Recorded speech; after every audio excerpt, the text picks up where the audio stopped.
près de 500 praticiens anesthésistes, médecins et paramédicaux africains et européens a passé en revue les derniers développements en anesthésie, réanimation et médecine d'urgence lors de la SARAF 2022.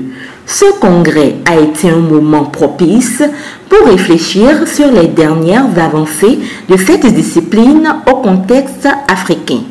Une des questions phares a été le drame qui se joue en Afrique, qui est la mortalité maternelle qui est inacceptable.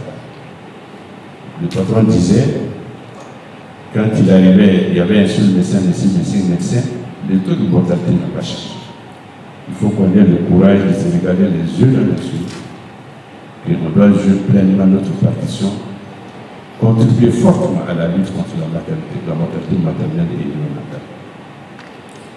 C'est pourquoi la SARAF doit se mettre en œuvre pour élaborer des référentiels de qualité, pour contribuer à la réduction de la mortalité maternelle, en renforçant la capacité des infirmiers anesthésistes qui sont seuls, isolés dans les hôpitaux du district. L'autre problème important, la qualité des soins dans la filière urgence, anesthésie et réanimation dans nos pays. Ça doit être désormais un élément très important, la recherche dans la démarche qualité pour amener la pratique anesthésiologique dans la sphère francophone d'Afrique à un niveau le plus élevé possible. Les sujets de réflexion principaux sont portés sur la réduction de la mortalité maternelle, infantile et juvénile. Ils ont également abordé le domaine de l'anesthésie-réanimation, des victimes de traumatologie routière, la prévention et le traitement des infections graves, l'anesthésie-réanimation chez les patients atteints de cancer, la prise en charge des brûlures graves et bien d'autres. Plusieurs partenaires ont répondu présents à la SARAF 2022.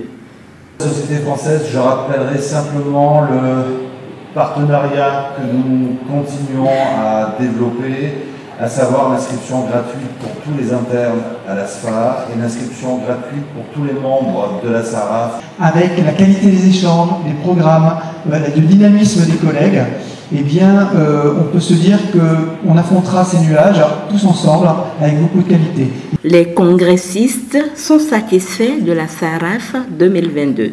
Ces 3 jours nous ont permis de nous mettre à niveau sur un certain nombre de choses. Ce fut un rendez-vous de donner et de recevoir sur le plan scientifique, mais également l'organisation qui a été parfaite parce que tout a été numérisé depuis l'organisation jusqu'à la tenue de la conférence. Au total, 21 pays de diverses nationalités ont répondu présent à la SARAF de Cotonou. La 38e édition est prévue pour se tenir en Guinée à Conakry.